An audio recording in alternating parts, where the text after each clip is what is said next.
Ուրեմն ես որոշել եմ դիմել եվրոպական դատարան, խնդրեմ։ Սկրինշոթը կարող եք մտնել իմ ալիքը, հոլովակների ցանկը եւ սկրինշոթը կլինի։ Այս վիդեո որ տեսնում եք, որ այդ հյուպատոսը կարդացել է,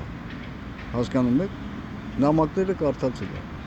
մեսեջները բայց չի պատասխանում։ Այդ համարը ես վերցրել եմ դրանց այդ արտգործնախարարության պաշտոնական կայքից։ Ուղիղ հանցագործություն է կատարում, բայց ապացույցներ ունեմ, ես այստեղ շատ մարդկանց եմ արդեն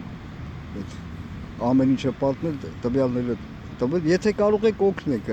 սա էլ ասեմ ձեռի հետ, որտեղ դա գումար արժի այդ եվրոպական դատարան դիմելը։ Ուրեմն ինչի՞ց է սա խախտությունը սենց անում, որ հետո կասեն ինքը նա մեզ չի դիմել, հասկանում եք։ Այնքան ա եղել ես ուրեմն դիմել եմ ու ժամերով զանգել եմ, հազիվ խոսացել եմ, եղավ ասում վաղը անպատրաստ է եղել էլ այդ հյուպատոսը թե այդ աշխատողը, վաղը զանգել ժամին, զանգահարում եմ, հազիվ վերցնում է հեռախոսը, բա դու ով ես, ես ինչ իմանամ, հա, ու շպրտում է կախում է։ Սա մյուս կողմից նաև սա այս տականքությունը ցույց տալի սրա մասին ասում, որ այդ Նիկոլ Ղախպիցյանը ոչ մի կանոն պետք չի գերով կանոններից դուրս, ոսոր ինքը անօրեն, անկանոն Սերժիկի հետ փաստորեն իշխանազավթում են կատարել Հայաստանում, ամեն ինչը անօրեն է։ Հələ եթե ես այսօր հասնեմ երեկոյան այդ Գյումրու ընտրությունների մասին երկու բառ կասեմ, եթե հիշում եք, ես կոչ էի արել, որ չմասնակցել, ընդհանրապես չմասնակցել։ Լավ, հիմա որ թեմաները չխառնենք, եթե դրանց սատկացնող չկա, չեզոքացնող, հեռացնող առողջ ուժեր չկա, թող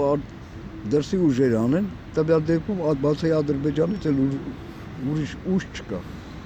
Բա հիմա լավ է, ղախպեք, ես դե առանց պասպորտ նստած եմ, ու մյուս կողմից տեսնում եք այդ հյուպատոսը, մի ահռելի ձրիակերների, պարազիտների բանակ, հələ սոսկայթերում էլ բանել են, նկարները դնում են, այս պաշտոնական անձի հետ, այդ երկը, որում գտնվում է, այս երեկոյին, բայց ղախպիցանուներ, այդ չլինի Հայաստանը, դուք էլ չեք լինի, ղախպեք, վերացնել, լուծարկել Հայաստանի կոչված անտեղի հանրապետությունը։ Արա ես թույլատրում եմ, սա ռուսերեն էլ եմ ասելու, բայց ինչքան ես դիմանամ, թող մտնի Ալիևը վերացնի Խույաստանի հանրապետությունը, իզուր չի, որ չեն ունեցել պետականություն, 14-րդ դարից, հա, թե որ, եթե կիլիկոյների գաշվես։ Իսկ այդ ղախպի համար հետ ես ոչ մի կապ չունեմ, այդ Վարդան Ղուկասյանը նկատի ունեմ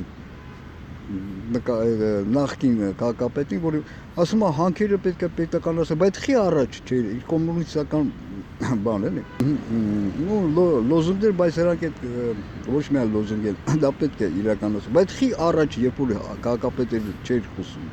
Ասում է Քոչարյանից, ինչ Քոչարյանը, ձերքը Նիկոլի ձերքը, արա ձերքը թող կտրեն։ Ուրեմն տեսեք, պաշտոնի համար ինչա, սիկտիրդ քաշի արա։ Դուք հասկանում եք ուղղակի սիտուացիան էլ որ ուրիշի այդ ղախպեկի, Նիկոլի Ղախպեկի հետնաշերտի երեսին ես իմ կարող է ինչ թվալ դա։ Քանի հազար բնակարանը կար։ Մեկ ուրիշը լիներ,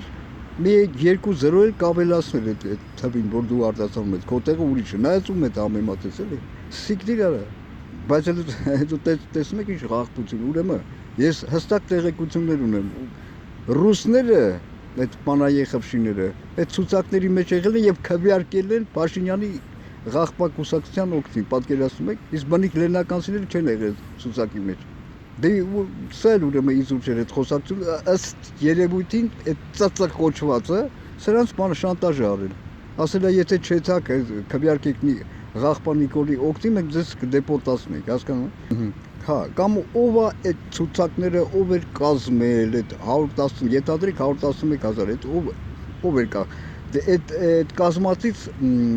իրաց տվյալներով մոտ 40%-ն է։ Ես քվեարկել, բայց ինձ թվում է 30, այդ ով է ասել, որ եթե 30%-ը քվեարկում է, դա պետք է